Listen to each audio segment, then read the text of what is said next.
Orang ini tinggal di daerah kumuh. Setelah anak-anak pergi bekerja, memberikan perintah, membiarkan semua pekerja membawa semua makanan lezat. Sebulan yang lalu dia masih orang kaya. Untuk berpura-pura miskin dan mendidik anak-anaknya, dia tinggal di daerah kumuh. Jerman bekerja keras ketika dia masih muda. Sekarang dia adalah seorang CEO. Melihatnya begitu kaya, sebenarnya masih banyak masalah. Misalnya, uang yang dikeluarkan untuk belanja terlalu banyak.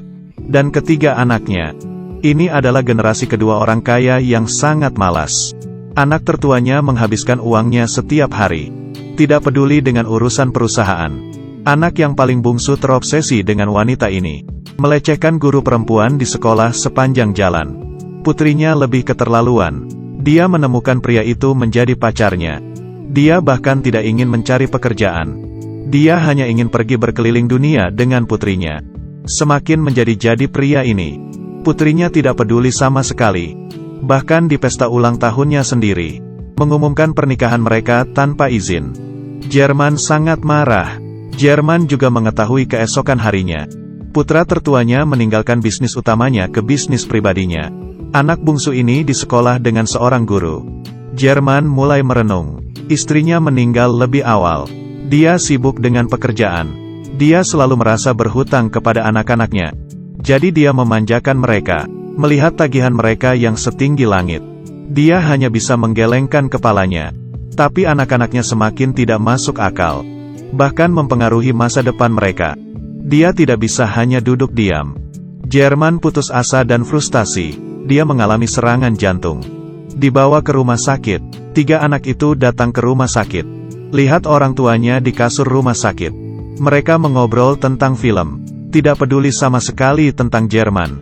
Jerman tidak menyangkanya. Ketiga anak ini sangat tidak berguna. Dia memutuskan untuk mendidik mereka. Membiarkan mereka merubah limbah kayu menjadi berguna. Jerman membuat rencana. Dia membuat teman-temannya berpura-pura menggelapkan uang. Membangkrutkan perusahaan. Lalu kemudian menghentikan kartu kredit anak-anak. Memperkerjakan aktor lain sebagai kreditur. Mobilnya pun ditarik. Hanya untuk membuat anak-anaknya berpikir. Temannya melarikan diri dengan uangnya. Keluarganya bangkrut. Kata-kata apa yang paling takut didengar oleh ketiga orang itu? Kami bangkrut. Jerman mengumumkan berita itu kepada anak-anaknya. Mereka hampir menangis setelah mendengar ini. Dia memberitahu mereka, kreditur sekarang sedang mencari-cari kita. Kita hanya bisa berlindung di rumah yang ditinggalkan oleh Tuhan. Mereka pergi sampai ke daerah kumuh. Akhirnya sampai juga ke rumah kakek. Tidak ada perabotan di rumah ini. Anak-anak akan tidur sepanjang malam. Keesokan harinya jam 6. Jerman memanggil anak-anaknya bangun. Orang yang paling pertama bangun mendapat sarapan pagi. Harus cepat bekerja untuk menghidupi keluarganya. Anak tertua pergi ke temannya. Berencana untuk memulai bisnis dengan mereka. Tidak diduga, mereka hanyalah anak-anak orang kaya. Tidak tertarik menghasilkan uang. Putrinya mencari pacarnya. Ketika pacarnya mendengar dia ingin meminjam uang, langsung ditutup. Adapun putra bungsu, mendapat pekerjaan melalui pintu belakang. Bekerja sebagai teller di bank. Pada hari itu, Jerman membeli beberapa bahan kebutuhan sehari-hari. Melihat mereka tidak mencapai apa-apa, meminta putra sulungnya untuk menyupir truk. Biarkan putrinya pergi ke restoran untuk membantu di restoran. Tidak diduga, kedua orang ini tidak kompeten.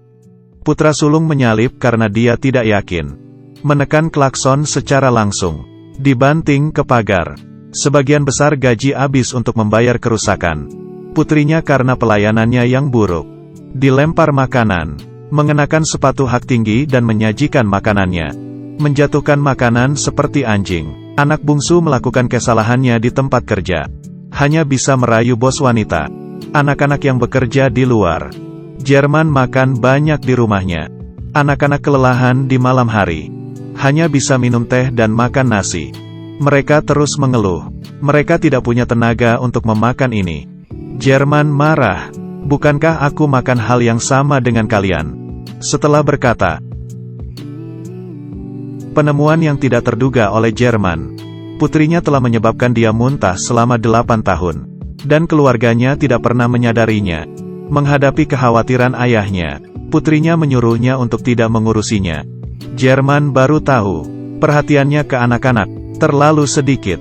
Bekerja keras sebulan penuh, gaji mereka telah menyusut. Saat ini mereka baru tahu, mendapatkan uang sangat tidak gampang. Jika tidak mengubah sifat kerjanya, mereka bisa kehilangan pekerjaan mereka. Putra sulungnya tidak lagi pemarah. Setiap hari dengan sabar menyupir mobil. Putrinya sudah tidak marah-marah lagi. Saat menghadapi tamu, semuanya menjadi sulit. Belajar untuk bersabar. Hubungannya dengan Jerman juga sudah berubah. Adapun putra bungsunya, terus pertahankan hubungan yang tidak pantas dengan bos wanitanya. Mereka semua sudah terbiasa dengan kehidupan yang kumuh. Juga di rumah kecil yang bobrok ini, merasakan kehangatan keluarga. Untuk mendidik anak-anaknya, orang kaya pindah ke daerah kumuh untuk berpura-pura miskin. Rumah kecil yang bobrok ini, dengan usaha mereka semua, membeli banyak perabotan. Mereka bertahap memperbaiki rumahnya. Waktu yang baik ini tidak bertahan lama.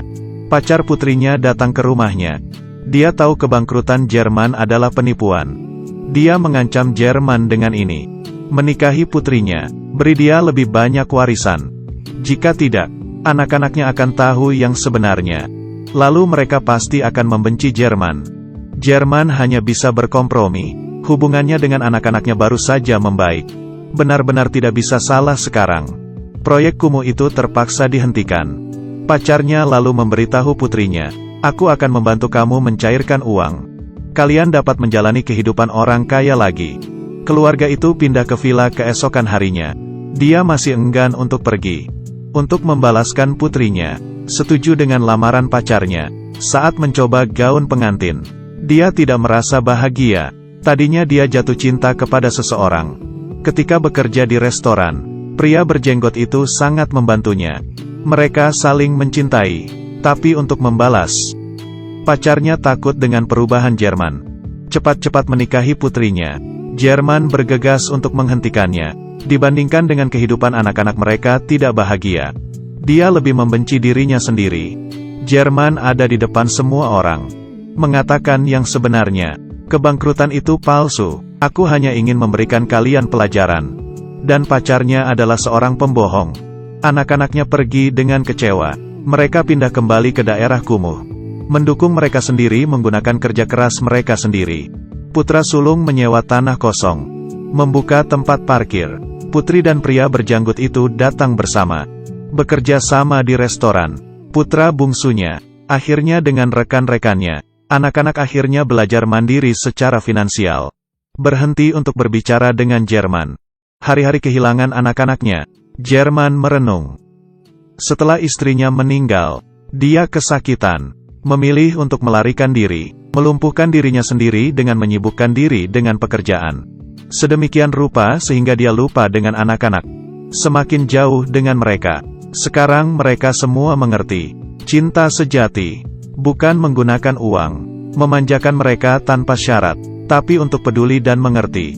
Di hari ulang tahun putrinya, Jerman datang ke rumah kumuh itu dengan membawa bunga. Mengakui kesalahannya pada anak-anaknya, keluarga ini memiliki diskusi semalam. Tidak mudah bagi anak-anaknya untuk memahami ayahnya. Keluarganya akhirnya bersatu kembali.